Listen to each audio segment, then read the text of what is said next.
So I had a little talk today about how did OBK become what it is today. Kind of like going through the design and understanding how OBK was built. And with that, I kind of want to go through the inspirations that kind of built OBK over time. Why a hero-based kart racing game? And honestly, it never started that way. So let's start off with one of my favorite games of all time and like the core inspiration of where it started, Crash Team Racing. Now, Crash Team Racing was an obvious, clear inspiration of where OBK came from. And honestly, for me, CTR was like revolutionary at the time of release. It was incredible. Like when you were playing Mario Kart on the Super Nintendo, and then all of a sudden you jump into the PlayStation 1, load up CTR, you're just like, whoa. Like, what are all these mechanics? I've never seen these mechanics before. It's like they decided to just give something new, and I feel like it was very innovative. I honestly think CTR was ahead of its time, like possibly too ahead. And why I say this is because if you look at any of the videos online, maybe about 20% of them about them doing a full playthrough of Crash Team Racing from start to finish, like 100% playthrough, you will notice some very interesting things. Some people finish the entire game without drift boosting once. No power sliding, nothing. They literally were just doing a drift without even igniting the actual boost. They finished the whole game. That means that these people, to me, it's like playing Mario without knowing how to jump, but you finished the game. It's like you didn't even know half the mechanics of the game. You didn't know half the mechanics of the game, but you finished it. That's crazy to me. How's that possible? And I'm gonna tell you, there was no tutorial. You really did not know. You basically just started racing and you could just finish the game. And that's because this generation doesn't know what a booklet is, yeah? Like, you literally have a booklet. Like, in order for you to actually learn power sliding, you actually had to open the booklet. You had to read it. You look at the controller section and you're like, why is the arrows pointing to like L1, R1, right? Like, so like literally there's like arrows here and you're just like, what? Wait, what is this? And it's like telling you that you can do this like drift boosting. And all of a sudden you just go, wait, what? No one opens a booklet when they play a game. In fact, I think if you buy a game today, there is no booklet. So for me, that is building block number one, was the drifting system was great, but there were some things that needed to be improved. Basically, when I jump back in time, I think of all the games I play with my friends. But the big problem was, you never took Crash Team Racing out. And you might be like wondering, why did you not take it out if you love the game so much? And I'd actually say it's because I love the game so much that I didn't take it out. It's because if you know how to drift boost and your friends don't know how to drift boost, the game is actually horrible. It's actually the equivalent of playing Super Smash really well, like as a pro, and your friends are like new to the game. You just destroy them. Like, you'd actually send them to the Shadow Realm. And I know some people will love that. You taking that out and teaching them in 10 minutes is just not possible. People just want to play a game. And when you start analyzing stuff about Crash Team Racing, and I think there's one by Wumpa Lewis, or one of the pro professional players in Crash Team Racing, you start to realize that if you play online Crash Team Racing today, there was like really good players and just very bad players. Like, there was no in-between line because the ceiling was so high that the distance that you had between the other person, you're basically lapping them online.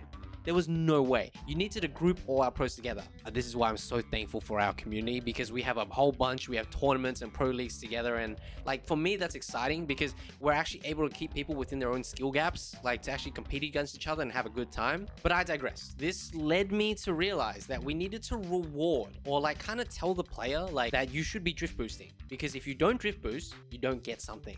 And that's when I derived the ultimate. By creating the ultimate abilities, this allowed me to incentivize you to actually use the drift boost. Because if you drift, you get more ultimate. More ultimate gives you a cool ability, and then the cool ability can be used to basically go faster, attack your opponents. Either way, that was how that base system was kind of created. So that's kind of like building block number two for me. Basically, rewarding the player for drifting, and kind of incentivizing them to actually say, hey, you know, this is the right thing to do, and you kind of need to do that. Now, I digress. The game gets complex, right? And if the game gets too complex, now you have ultimate abilities, people are going to be like, yo, you forgot what you just said. You just said it was hard to teach people how to do drift boosting.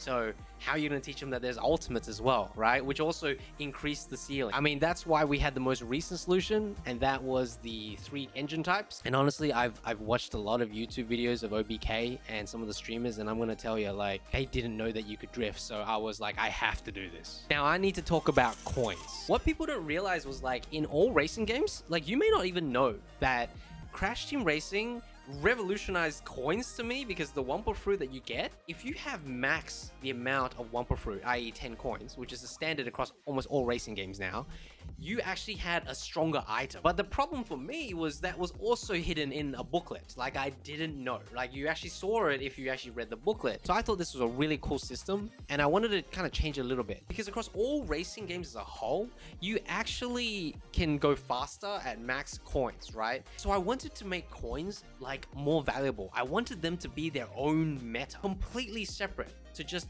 heroes that go faster because they have a boost ultimate. I wanted heroes to be based around coins. And that's when I decided to basically create heroes that when they get to max coins, they have a better top speed. So basically they start slower, but their objective is to actually go for coins instead. And then finally, by topping that all off, I added the coin boost system, because by adding coin boost, you kind of tell the player like, yo, you need to coin boost, right? Like, oh, you get more speed here. That's good. And so for me, building block number 4 for OBK is making sure coins are actually more valuable than they are in the more standard kart racing game. Now, with all this said, you have like a unique drift system, you have ultimates, and now you have coins and item boxes. What this all ties up perfectly is you now have a huge variance on a map, but more importantly, you can now incorporate that into a map design. Now, the problem with racing games as a whole is that the inner line is always the better line in map design. And because of that, you need to incentivize players to actually not take the optimal line. And with all these things, ultimates, coins of different value now, people are willing to go outside the route just so they can get what they need, even if it's booster pads, right? There are routes in certain parts of the map where the booster pad is still not the most optimal path, but some heroes have a more inherent stat base on booster pads. I think some of our players don't even know that yet. And consequently, this balance kind of makes it a unique game feeling altogether. So ultimately, building block number 5 for all this, which kind of probably completes it all, is kind of like the cocktail of everything above. And ultimately, you have a core design of OBK and how it kind of started off. Like, that's the iterations that it's gone through. Now, we could go through all the different game modes, all the different ultimates and everything, but I think I want to leave that for another video. I think growing up with all these kart races was like so instrumental in designing OBK. Like, I still remember Diddy Kong Racing and how exciting it was to like, oh, I can fly, I can have a choice between vehicles. I think Mario Kart innovated a lot. I do think there's Double Dash, which needs to be mentioned.